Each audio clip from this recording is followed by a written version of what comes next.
لگا کلام کش میں پڑے ہیں خاک معاشر تسوام آیا ہے میرے پاس یہ حکم امیر شاہ اندر سے اب حسین کا قصہ کرو تمام اندر سے اب حسین کا قصہ کرو ہاتھوں پہ دم ہے فاطمہ کے نور ہے اب دیر کیا ہے کاٹ لو تم سر حسین کا اب دیر کیا ہے کاٹ لو سر حسین کہنا امام کا نستم کرنے کچھ سنا سوکھے گلے پہ شکر نے خنجر ملا دیا دے کر سر حسین چلا پھر وہ بے حیا مل کر گلے یہ کہتے تھے آپس میں اشتیا مل کر گلے یہ کہتے تھے آپس میں اشتیا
سٹی نہ کرتے تھے رو کے یہ کلام دل میں تمہارے خوف نہیں ہے سپاہ دل میں تمہارے خوف نہیں ہے سپاہ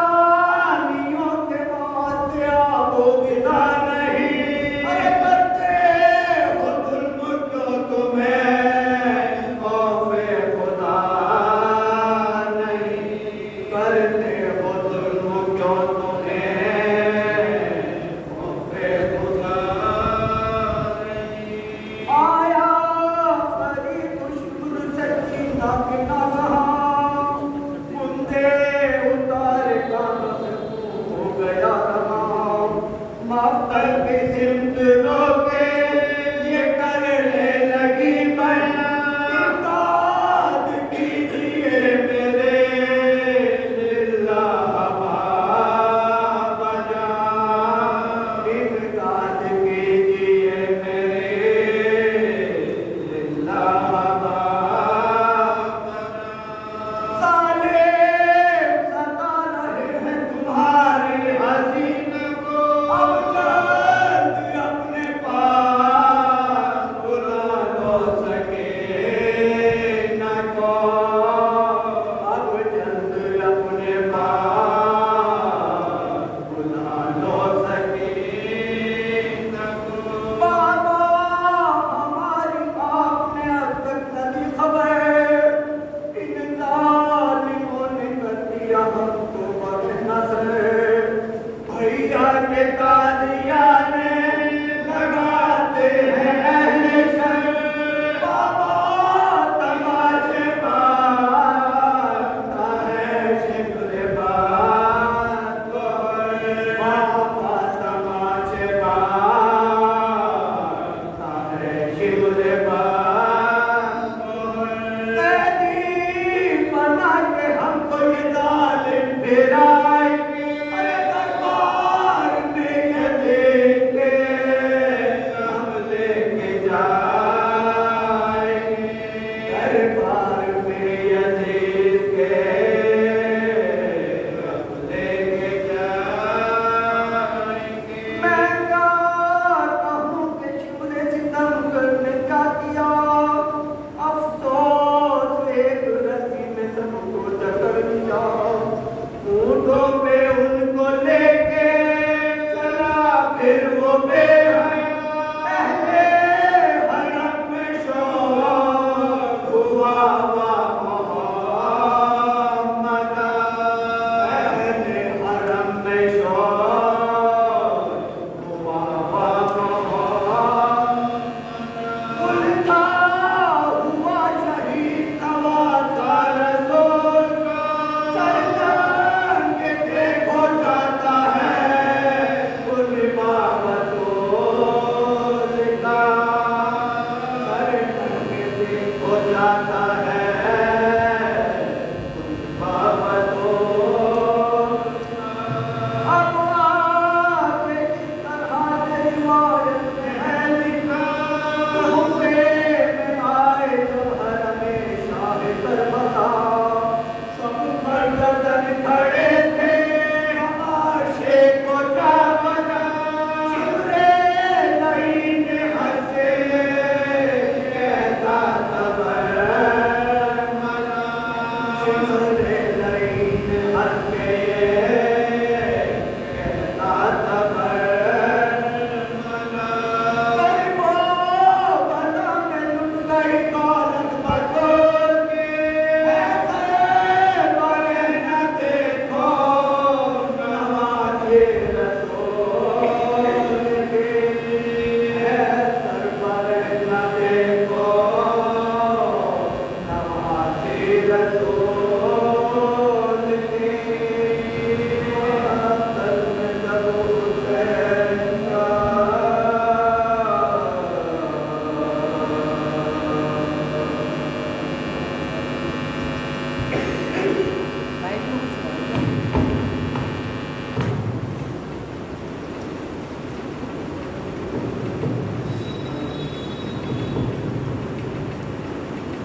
ہونے دینا نوجوانوں تمہیں اکبر سے محبت ہے تو پھر اپنی ماں کو پریشان نہ ہونے دینا اور صبح عاشور کے معصوم مؤذن کی قسم مسجدوں کو کبھی ویران نہ ہونے دینا مسجدوں کو کبھی ویران نہ ہونے دینا میں گزارش کروں گا شاعر اہل بیت جناب ناصر نقوی صاحب سے وہ آئے اور بارگاہ امامت میں نذرانہ عقیدت پیش کریں نعرہ درود پڑھیں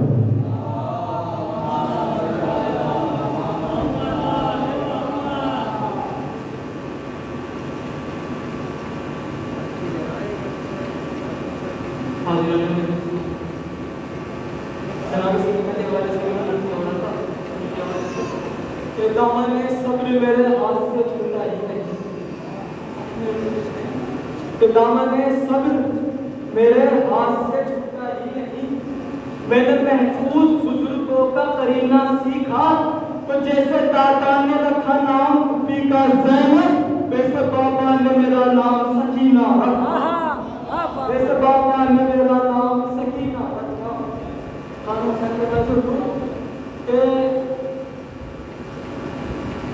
یہ معجزہ سر مختل دکھا دیا جائے یہ معجزہ سر مختل دکھا دیا جائے گلے پہ تیل ہو اور مسکرا دیا جائے یہ معجزہ سر مختل دکھا دیا جائے گلے پہ تیل ہو اور مسکرا دیا جائے تو حسین پشت نبی پر یہ کہہ کے بیٹھ گئے چلو نماز کا قدر بڑھا دیا جائے چلو نماز کا قدر بڑھا دیا جائے تو حسین آخری سجدے میں ہو گئے مصروف حسین آخری سجدے میں ہو گئے مصروف خدا کو فکر ہے بدلے میں کیا دیا جائے خدا کو فکر ہے بدلے میں کیا دیا جائے تو سمندروں کی روانی نے بھیک مانگی ہے کہ سمندروں کی روانی نے بھیک مانگی ہے آتش کے شہر میں پانی نے بھیک مانگی ہے کہ سمندروں کی روانی نے بھیک مانگی ہے آتش کے شہر میں پانی نے بھیک مانگی ہے تو حسین کرب و بلا میں تیری ضعیفی سے پیغمبروں کی جوانی نے بھیک مانگی ہے پیغمبروں کی جوانی نے بھیک مانگی ہے تو حق نے کہا قرآن میں کوثر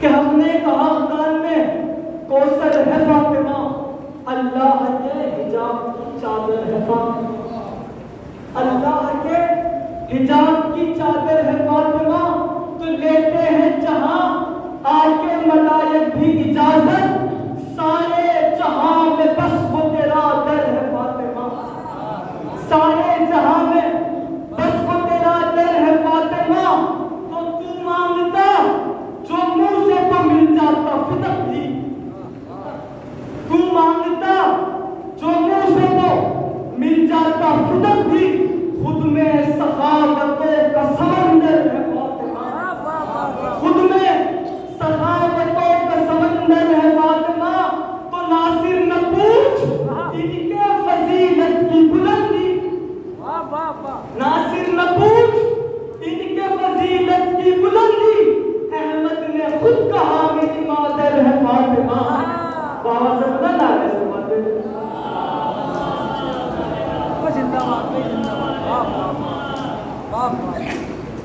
یہ تھے محترم ناصر نقوی صاحب آئیے اب بغیر کسی تمہید کے اور تاخیر کے میں گزارش کروں گا عالی جناب مولانا سید قمر حسن قبلہ صاحب کے حضور کو آئیں اور بیان حق سے مومنین کو مستفیض فرمائیں آپ حضرات کا درود پڑھیں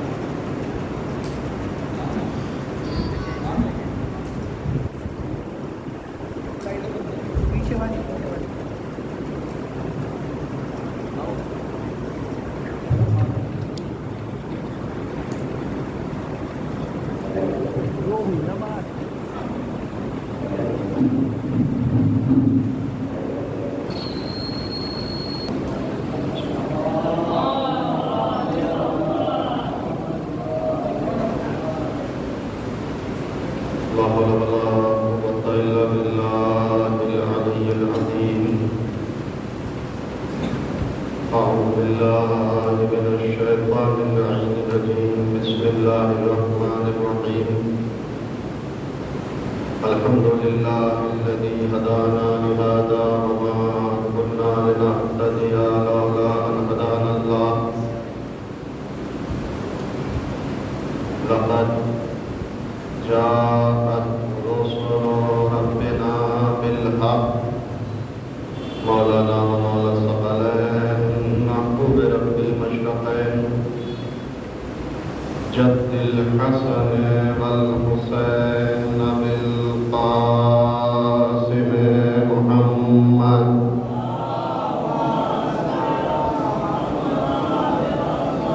وعلى آل بيته الطيبين الطاهرين المعصومين المظلومين المنتجبين المنتخبين الذين أذهب الله عنهم الرجس وطهرهم تطهيرا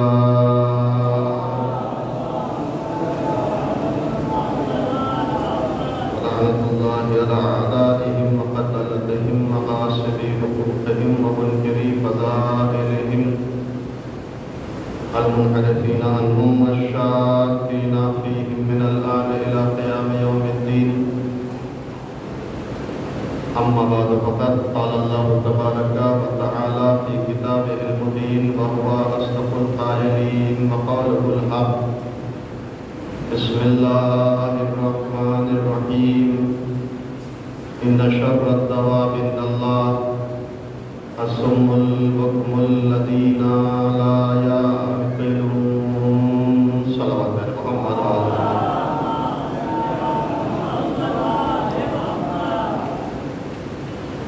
ابتدائے مجلس میں ہی آپ حضرات کی جو سربات کی آواز ہے اس سے ایسا لگ رہا ہے کہ بہت زیادہ تھکے ہوئے ہیں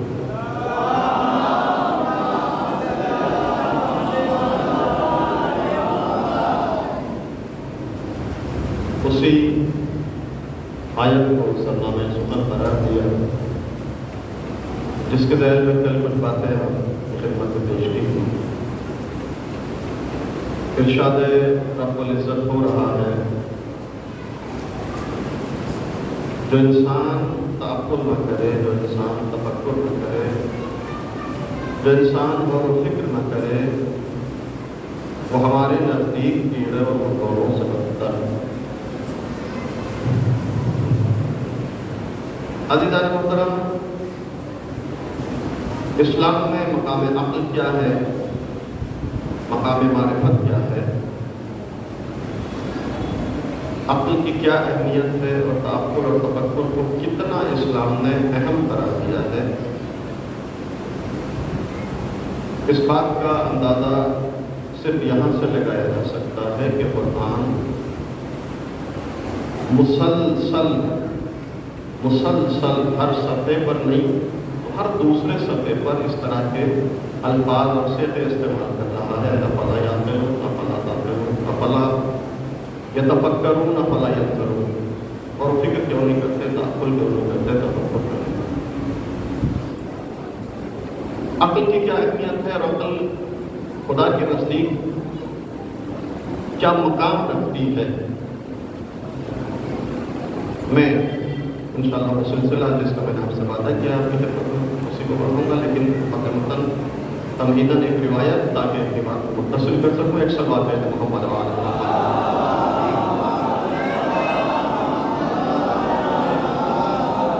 اچھا دیکھیے ایک عادت آپ کی ہے اور ایک عادت میری ہے آپ کی عادت یہ ہے کہ فاصلے بنا کر بیٹھے اور میں یہ کوشش کر رہا ہوں کہ آپ کے فاصلے ختم ہو جائیں تو یہ جو میرے جوان بھائی پیچھے بیٹھ جاتے ہیں تو تھوڑا سا آگے آ جائے تاکہ لیکن یاد رکھیے گا نماز میں بھی پہلی صف میں بہت زیادہ ثواب ہے اسی طرح مجلس میں بھی آگے بیٹھنا خود اپنے آپ میں اہمیت کا حامل ہے ایک سلوات ہے محمد وعلیہ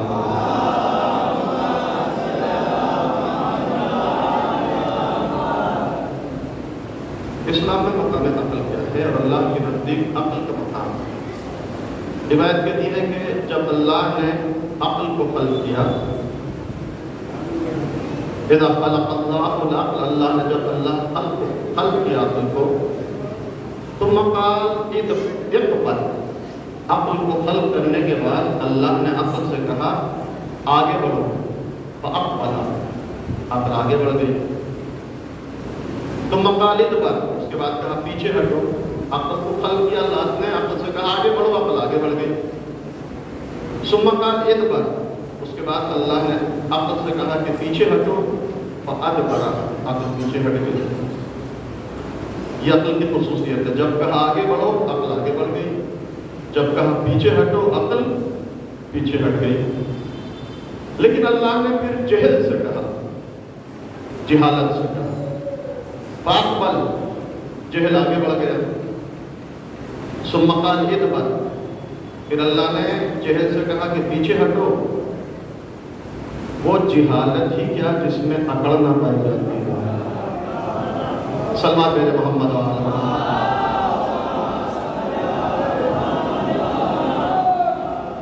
آپ نے محسوس کیا روایت کا کیسے جہالت سے کہا، جہل سے کہا آگے بڑھو، جہل آگے بڑھا. ثم قال ادبر، پھر کہا پیچھے ہٹو. جہل خدا سے کہتا ہے کہ دیکھو جب میں آگے بڑھ جاتا ہوں تو کبھی پیچھے نہیں ہٹتا. یہ جہل کی خصوصیت ہے کہ بس آگے بڑھا تو اب یہاں سے پیچھے نہیں ہٹا، چاہے اللہ کا حکم ہو، رسول کے ہیں، کوئی نہیں کہ اس سے پیچھے نہیں ہٹ سکتا. ایک روایت اور ہے، پیغمبر اسلام حضرت محمد مصطفیٰ صلی اللہ علیہ وسلم ارشاد فرماتے ہیں الجاہل والمیت صبیان. توجہ کیجیے گا، تمہید سے تھوڑا سا آگے جانا چاہتا ہوں. عقل کے مقابلے میں جہل استعمال کیا گیا. اصول کافی کی پہلی کتاب کتاب العقل والجہل.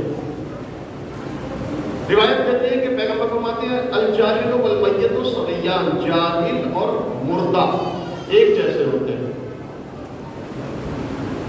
جاہل اور مردہ ایک جیسے ہوتے ہیں یا رسول اللہ.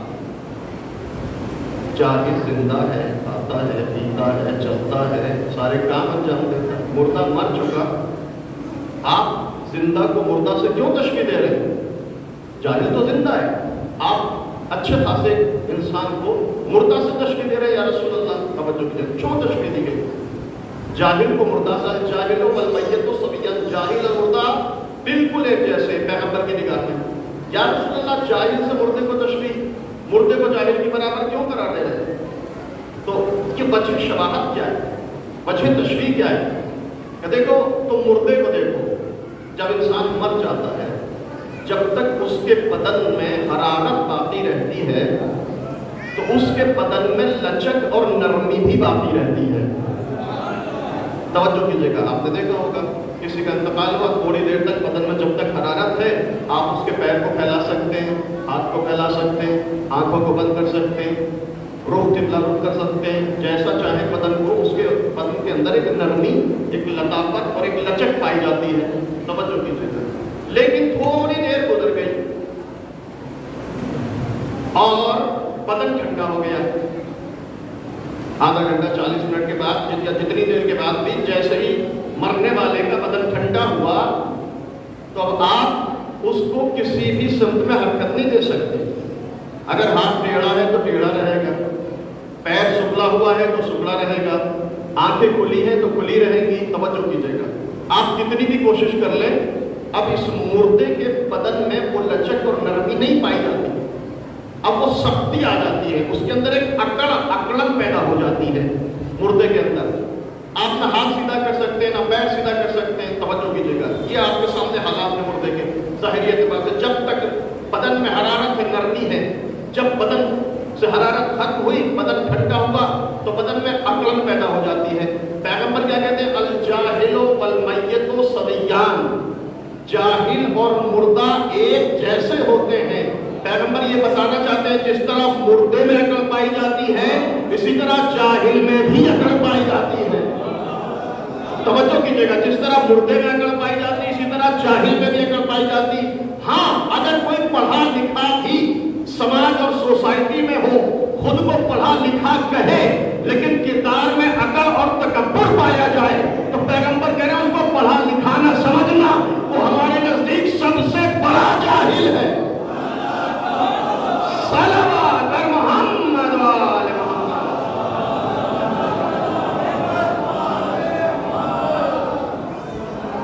بلند صلوات میں جذبت محمد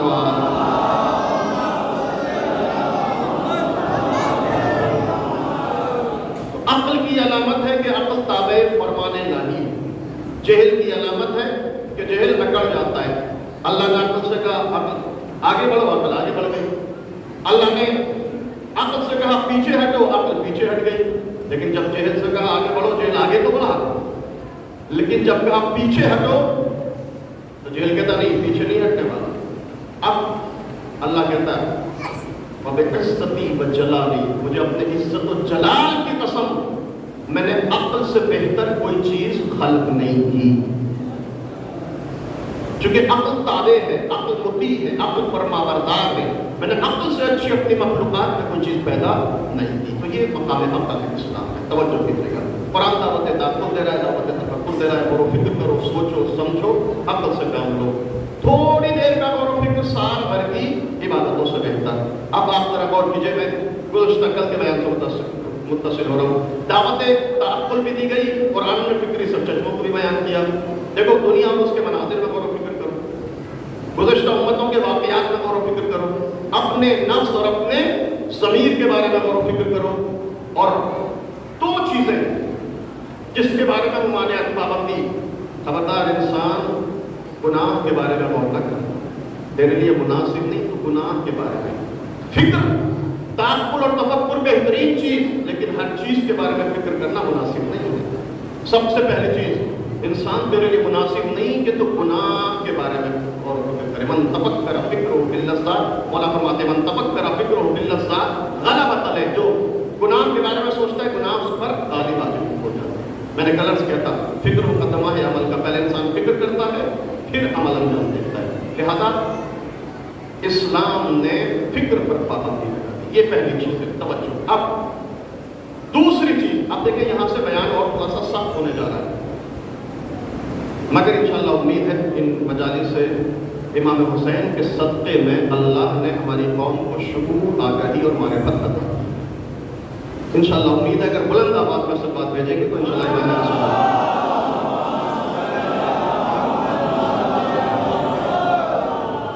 گفتگو سنگین ہو رہی ہے. پوری توجہ چاہتا ہوں. پہلی چیز کا خبردار گناہ کے بارے میں غور نہ کرنا.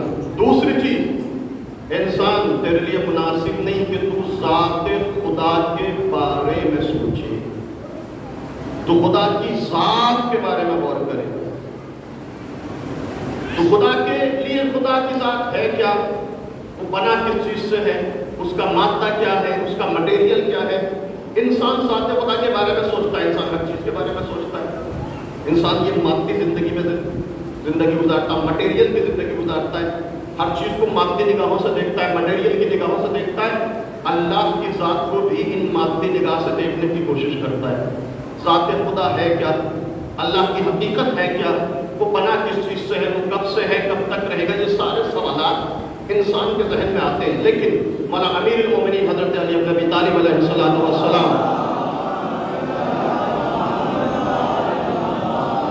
ارشاد فرماتے ہیں انسان تیرے لیے مناسب نہیں کہ تو ذات خدا کے بارے میں غور کرے، اس لیے کہ من نظر الی غیر فہو فقد ہلک. جو انسان ذات خدا کے بارے میں غور کرتا ہے وہ ہلاک ہو جاتا ہے. من تفکر فی اللہ فہو اغلس. جو انسان خدا کی حقیقت کے بارے میں سوچتا ہے وہ حیرت زدہ ہو جاتا ہے، کسی نتیجے پر نہیں پہنچتا. ذات خدا کے بارے میں غور نہیں کرنا. خدا ہے کیا، بنا کس چیز سے ہے، کب سے ہے، کب تک رہے گا. آپ ذرا غور کیجیے گا، یہ الفاظ ہم استعمال کرتے ہیں، خدا کب سے ہے، کب تک رہے گا. علماء کہتے ہیں کہ خبردار یہ الفاظ بھی کب سے ہے، کب تک رہے گا، کہتے ہیں کہ ذات خدا کے لیے ان الفاظ کا استعمال بھی مناسب نہیں ہے. ہاں یہ اور بات ہے کہ ہم اپنی بات کو سمجھانے کے لیے مجبور ہیں اس طرح کے الفاظ کریں، الفاظ کا استعمال کریں، ورنہ ذات خدا کے لیے یہ الفاظ کے کب سے ہے، کب تک رہے گا، یہ الفاظ اس کی ذات کے لیے استعمال کرنا مناسب نہیں. اس لیے کہ اس کی ذات اس وقت سے ہے کہ جب نہ لفظ کب تھا، نہ جب تھا، نہ الفاظ تھے، نہ معانی تھے، نہ مفاہیم تھے، کچھ نہ تھا. اس وقت سے اس کی ذات موجود ہے. لیکن ہماری مجبوری ہے، ہمیں الفاظ کے ذریعے اپنی بات کو پہنچانا ہے، لہذا ہم کہتے ہیں وہ کب سے ہے، کب تک رہے گا. مولا فرماتے ہیں انسان تیرے لیے مناسب نہیں کہ تو ذات خدا کو اپنی عقل سے پہچاننے کی کوشش کرے. اگر تو عقل سے پہچاننے کی کوشش کرے گا، اپنی عقل سے ذات خدا کو پہچاننے کی کوشش کرے گا، مولا فرماتے تو اگر تو نے ایسا کیا تو تو اپنے ذہن میں خدا کی ایک خیالی تصویر بنا لے گا. توجہ کیجیے گا، انسان اگر تو نے ذات خدا میں غور کیا، اپنی عقل سے خدا تک پہنچنے کی کوشش کی، مولا فرماتے تو اپنے ذہن میں، اپنے عقل میں، اپنے خیال میں خدا کی ایک خیالی تصویر بنا لے گا. پھر مولا کہتے ہو جو کچھ تو اپنے ذہن میں بنائے گا وہ تیرے ذہن کی مخلوق ہوگی. اور یاد رکھنا، خدا مخلوق نہیں ہے، خدا خالق ہے. صلوات بھیجو محمد و آل محمد.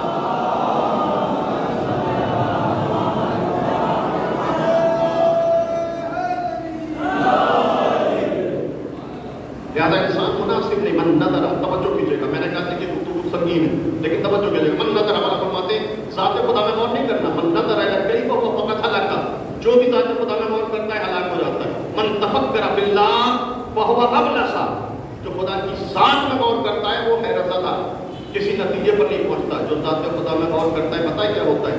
وہ اللہ کے جسم اور جسمانیت کا قائل ہو جاتا ہے. ہاتھ کا قائل ہوتا ہے، پیر کا قائل ہوتا ہے، ٹانگوں کا قائل ہوتا ہے. اور جب جسمانیت کا، جسم و جسمانیت کا قائل ہوتا ہے تو ہاتھ پیر ٹانگوں کا قائل ہوتا ہے، اور ضرورت پڑنے پر اللہ کی ٹانگ کو جہنم کے حوالے بھی کر دیتا ہے. صلوات بھیجو محمد و آل محمد.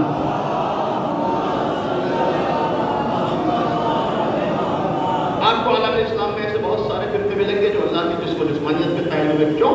اس لیے کہ انہوں نے اپنی عقل سے خدا کو پہچاننے کی کوشش کی.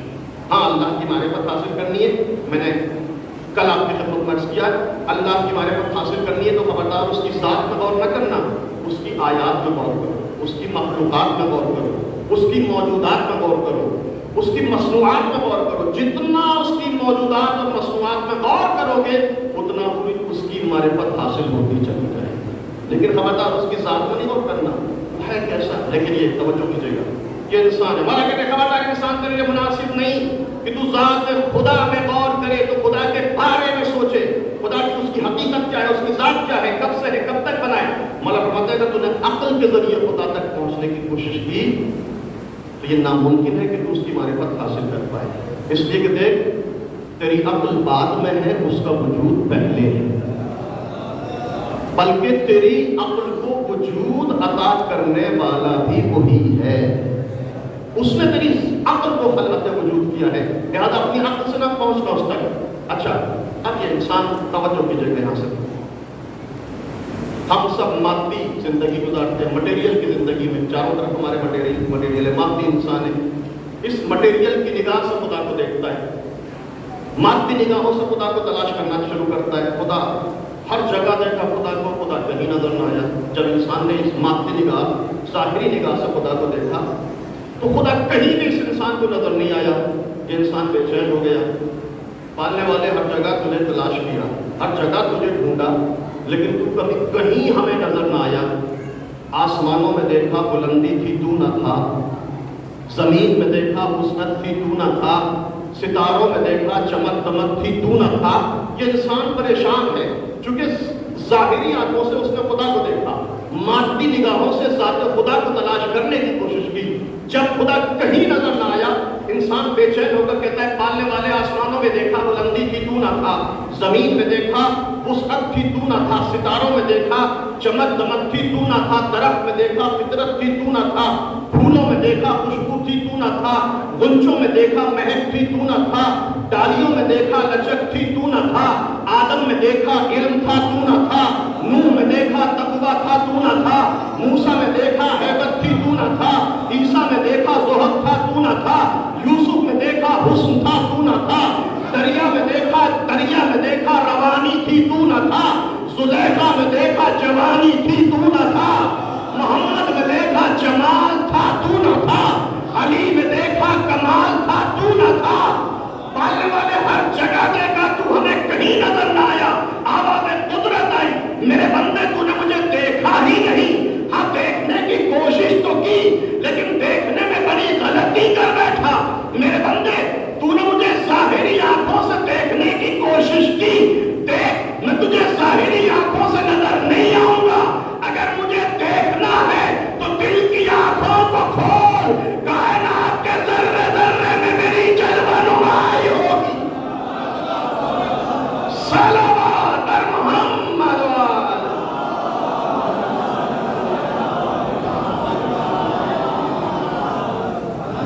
ذرا بلند صلوات بھیجو حضرت محمد و آل محمد۔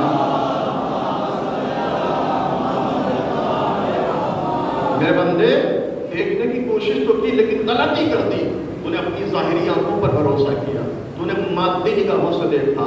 دیکھ میں تجھے اس ظاہری آنکھوں سے نظر نہیں آتا۔ اگر مجھے دیکھنا چاہتا ہے تو دل کے دروازے کو کھول، دل کی آنکھوں کو بات کر، پھر کائنات کے ذرے ذرے میں میرے وجود کی تجلیاں ہوگی، میرے وجود کی جلوہ نمائی ہوگی۔ اینما تولوا فثم وجہ اللہ، تو جدھر نگاہ اٹھائے گا میرا وجود نظر آئے گا، جہاں دیکھے گا میرے وجود کی جلوہ نمائی ہوگی، میرے وجود کی تجلیاں ہوگی۔ لیکن دیکھ ظاہری آنکھوں سے نہ دیکھنا، دل کی آنکھوں کو کھول۔ کسی نے مولا سے سوال کیا، مولا امیر المومنین سے سوال کیا، مولا کیا آپ نے خدا کو دیکھا ہے؟ توجہ کیجیے، سوال ہوا مولا سے، مولا کیا خدا کو دیکھا ہے؟ ایک مرتبہ علی نے مسکرا کر جواب دیا کہ اگر دیکھا نہ ہوتا تو سجدہ نہ کرتا۔ صلوات بر محمد و آل محمد۔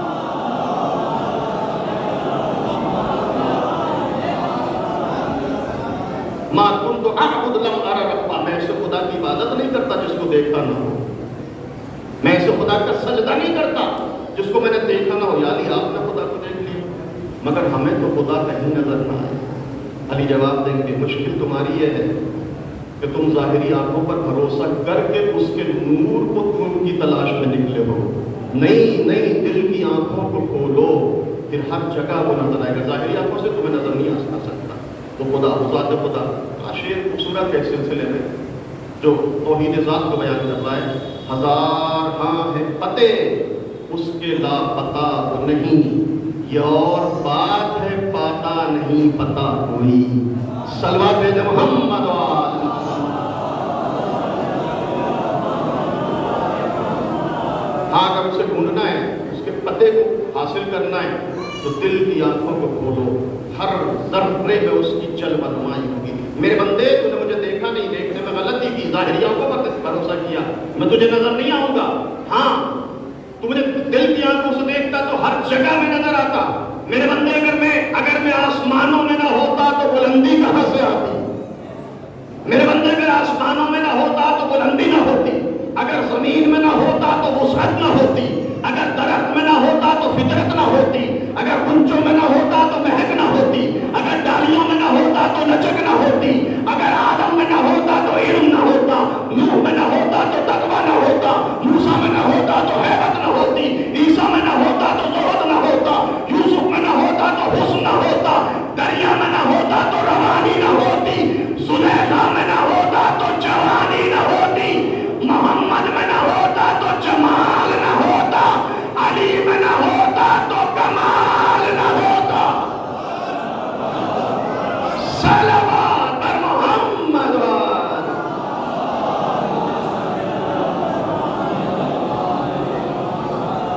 ذرا بلند ترین صلوات بھیجو حضرت محمد و آل محمد۔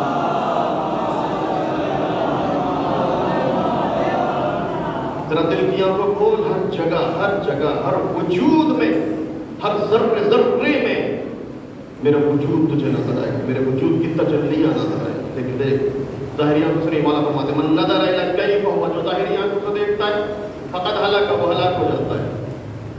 من تفکر فی اللہ فہو ابلس، جو اللہ کی ذات میں غور کرتا ہے کسی نتیجے پر نہیں پہنچتا، حیرت زدہ ہو جاتا ہے۔ توجہ کیجیے، توحید ذات اسی کو کہتے ہیں۔ اللہ ایک ہے، اللہ واحد ہے، اللہ احد ہے۔ توجہ چاہتا ہوں، ماشاءاللہ آپ بہتر سن رہے ہیں، مضمون واقعا تھوڑا سا خوش ہے۔ توحید ذات، ہم ہر دن کلمہ پڑھتے ہیں لا الہ الا اللہ، یہی توحید ذات ہے۔ توحید کی 4 قسمیں علماء علم کلام نے بیان کی ہیں، انشاءاللہ میں تھوڑی سی گفتگو کروں گا، لیکن آج توحید ذات، اللہ واحد ہے، اللہ احد ہے۔ آپ سورہ توحید قل هو اللہ پڑھتے ہیں ہر نماز میں، قل هو اللہ احد، اللہ میرے حبیب کہتے ہو کہ اللہ احد ہے۔ اگر ہم اردو میں ترجمہ کریں گے تو کیا کہیں گے؟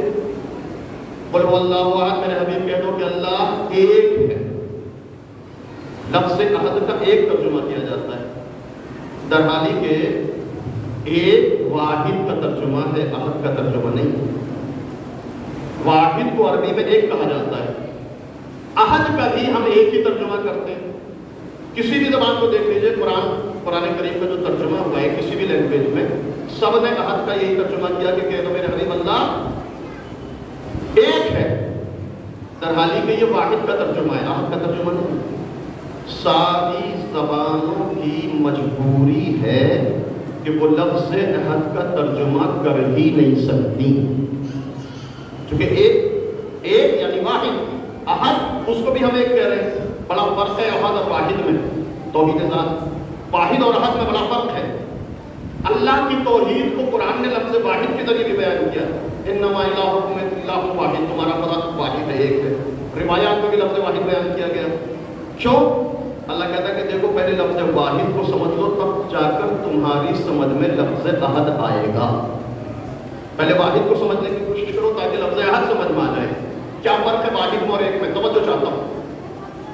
واحد یعنی ایک، احد کو بھی ہم بنا پر مجبوری ایک ہی ترجمہ کر رہے ہیں کیونکہ کوئی اور لفظ ہمارے پاس نہیں ہے، لیکن بڑا لطیف فرق ہے۔ جب توحید سورہ توحید نازل ہوئی تو اللہ نے واحد نہیں کہا ہے، احد کا۔ یہ نہیں کہا قل هو اللہ واحد، میرے حبیب کہہ دو کہ اللہ واحد ہے، بلکہ جب حقیقت توحید کو بیان کیا تو کہا قل هو اللہ احد، میرے حبیب کہو کہ اللہ احد ہے۔ اب فرق کیا ہے واحد اور احد میں؟ مثال کے ذریعے اپنے بھائیوں کے ذریعے، نوجوان بھائیوں کو مثال کے ذریعے بات واضح کرنا چاہتا ہوں۔ واحد یعنی ایک۔ اب آپ دیکھیں یہ مائک کا اسٹینڈ میرے سامنے، یہ ایک ہے، یہ ممبر رکھا ہوا یہ ایک ہے، واحد، اسے واحد کہتے ہیں۔ یہ احد نہیں ہے کہ واحد ہے۔ اس کی خصوصیات کیا ہے؟ واحد کی صفات کیا ہے؟ یہ واحد ہے، یہ ایک ہے۔ اگر اس کے برابر میں تو دوسرا اسٹینڈ کھڑا کر دیا جائے تو پھر یہ ایک دو میں تبدیل ہو جاتا ہے، واحد اثنین میں بدل جاتا ہے۔ یہ ایک تھا، دوسرا اسٹینڈ لائے تو یہ ایک دو میں بدل گیا۔ اس ممبر کے برابر میں کسی نے دوسرا ممبر رکھ دیا تو یہ ایک ممبر کے بجائے پھر دو ممبر ہو جائیں گے۔ تھوڑا سا اور مثال کو تبدیل کر رہا ہوں، یہ ایک ہے، آپ نے اس کے ٹکڑے ٹکڑے کیے، اس کا یہ والا حصہ الگ کر دیا، دوسرا حصہ الگ کر دیا، اس روڈ کے بھی ٹکڑے کر دیے، اس کو کئی حصوں میں تقسیم کر دیا، اس روڈ کو بھی آپ چاہیں تو ٹکڑے کر سکتے ہیں، کاٹ سکتے ہیں، تو یہ ایک پھر کئی میں تبدیل ہو جاتا ہے۔ یہ تقسیم ہو سکتا ہے، اس کا تجزیہ ہو سکتا ہے، یہ ایک دو میں، چار میں، چھ میں، جتنے عدد میں چاہیں آپ اس کو تبدیل کر سکتے ہیں۔ یہ ہے واحد، جو دو میں تبدیل ہو جائے، جو حصوں میں بٹ جائے، جو حصوں میں منقسم ہو جائے، جس کا تجزیہ کر دیا جائے، جس کو تقسیم کر دیا جائے۔ یہ ممبر ہے، یہ لکڑیوں سے بنا ہوا ہے، آپ لکڑی کو کاٹ کر الگ کر سکتے ہیں، یہ اجزاء میں منقسم ہو جائے گا، یہ حصوں میں بٹ جائے گا۔ تو ایک وہ ہوتا ہے، واحد وہ ہوتا ہے جو دو میں بدل جائے، جو چار میں تبدیل ہو جائے، جو حصوں میں بٹ جائے، جو تجزیہ ہو جائے، جو تقسیم ہو جائے، اسے واحد کہا جاتا ہے۔ لیکن عزیزوں احد وہ ہے جو نہ دو میں بدلے، نہ حصوں میں منقسم ہو، نہ جس کا تقسیم کی جا سکے، نہ جس کا تجزیہ کیا جا سکے۔ ایک صلوات پر محمد و آل محمد۔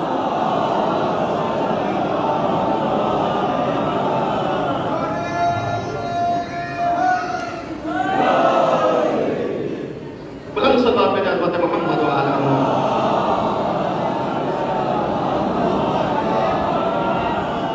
یہ ہے توحید، حقیقت توحید یہ ہے، توحید ذات، اللہ کی ذات ایک ہے، احد ہے۔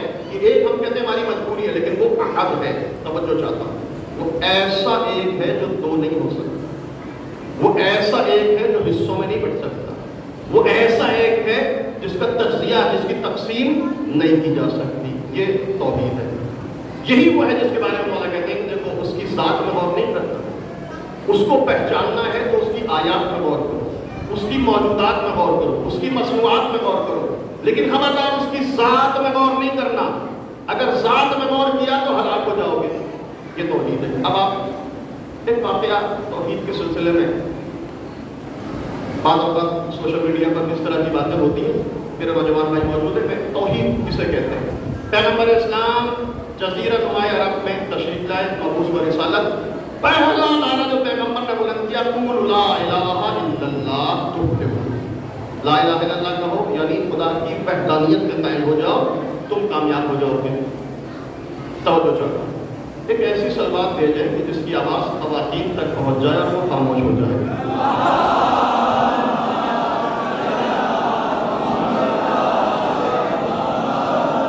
اگرچہ کہ ان کا خاموش کرنا بڑا مشکل ہے، یہ تو بڑے بڑوں سے خاموش نہ ہوئی، ہماری تو حیثیت کیا ہے، لیکن انشاءاللہ مجلس میں آئیے خاموش ہو جائیں گی۔ سلوات بھیجیں محمد وآل محمد۔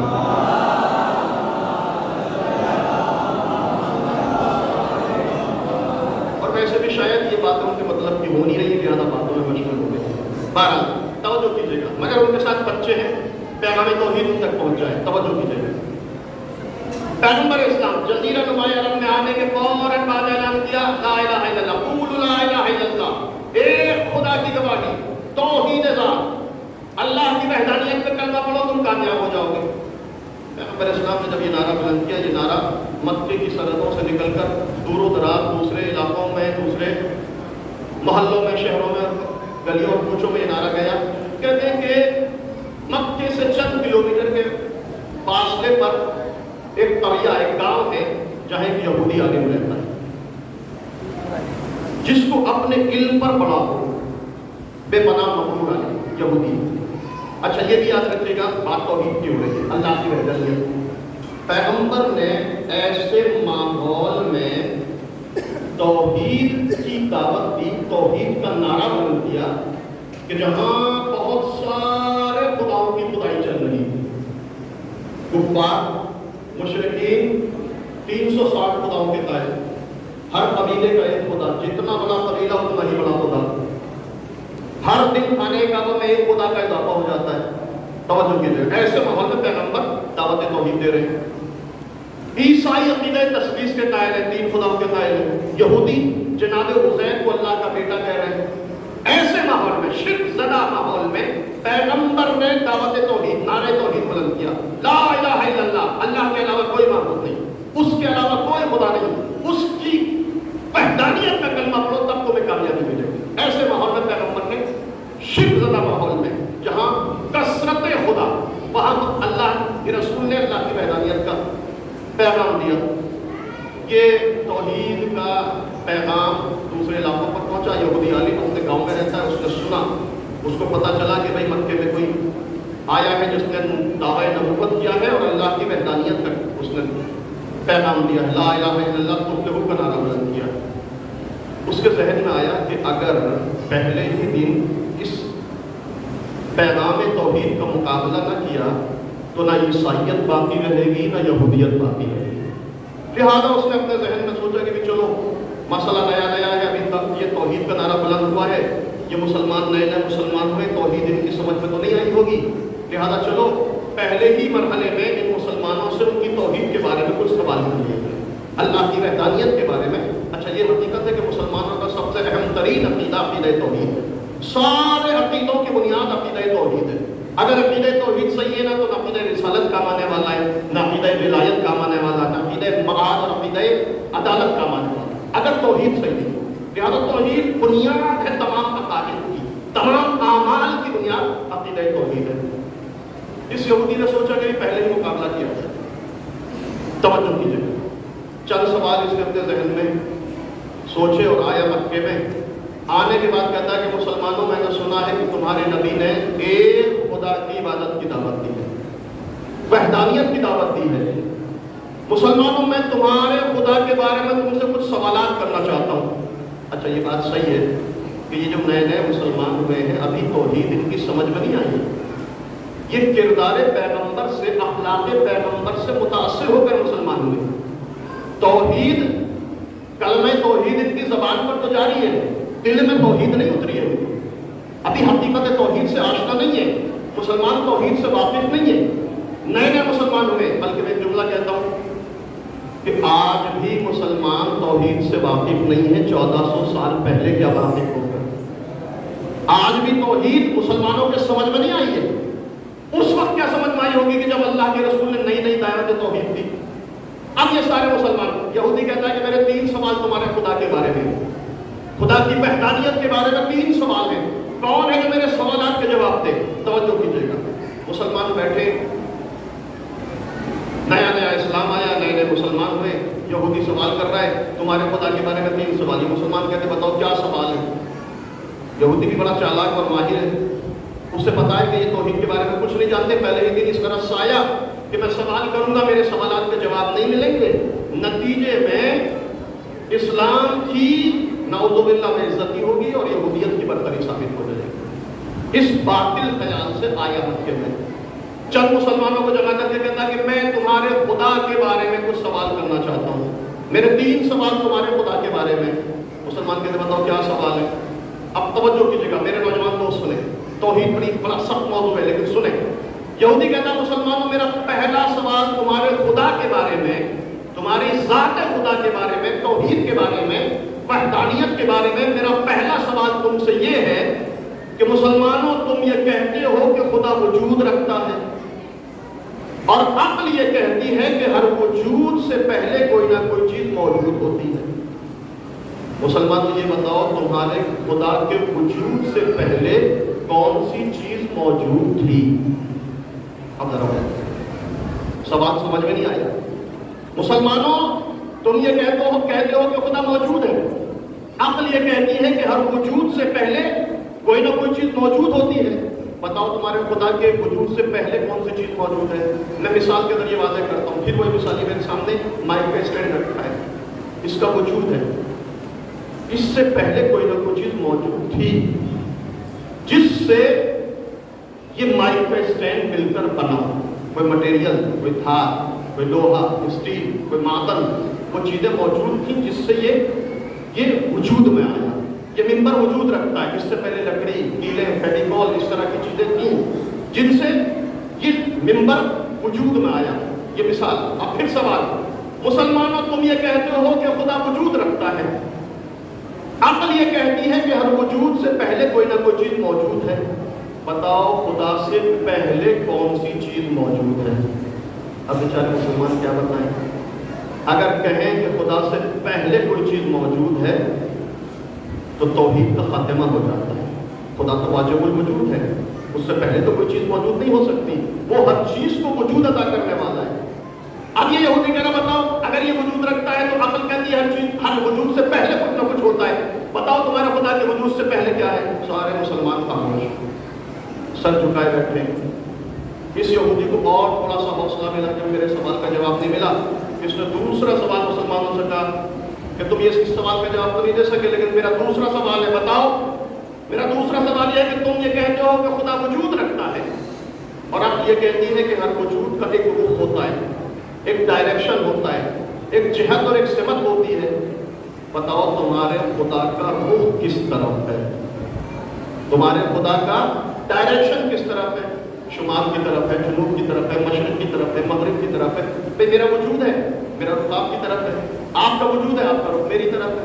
اس ممبر کا وجود ہے، اس کا رخ بھی آپ کی طرف ہے. اس عمارت کا وجود ہے، یہ ایک خاص ڈائریکشن رکھتی ہے. توجہ کیجیے گا.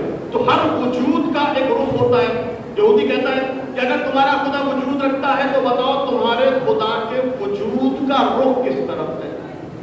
کیا بتائیں بیچارے مسلمان کہ خدا کا وجود، اس کا رخ کس طرف ہے؟ سارے مسلمان خاموش. یہودی نے تیسرا سوال بھی میزائل کی شکل میں مسلمانوں پر ڈالا. مسلمانوں یہ بتاؤ کہ اس وقت تمہارا خدا کیا کر رہا ہے؟ اچھا بتائیں آپ کے انصاف سے خدا اس وقت کیا کر رہا ہے؟ پھر بھی سارے مسلمان سر نیچے جھکا کر بیٹھے. یہ یہودی عالم غرور میں، تکبر میں مسلمانوں کو ذلیل کرنے کے ارادے سے آیا. اسلام کو ذلیل اور یہودیت کی برتری ثابت کرنے کی غرض سے آیا. کہتا بتاؤ میرا تیسرا سوال یہ ہے کہ مسلمانوں اس وقت تمہارا خدا کیا کر رہا ہے؟ بیچارے سارے مسلمان تھا. آج تک توحید سمجھ میں نہ آئی تو اس سے پہلے 1400 سال پہلے مسلمانوں کی توحید کیا سمجھ میں آئی ہوگی. سارے مسلمان خاموش جیسے طائر ان کے سروں پر بیٹھے ہوئے ہوں. لیکن عزیزو تاریخ کہتی ہے کہ اس خاموشی کو ایک 11 سالہ معصوم بچے نے توڑا. مجمع کے درمیان سے 11 سالہ معصوم سا بچہ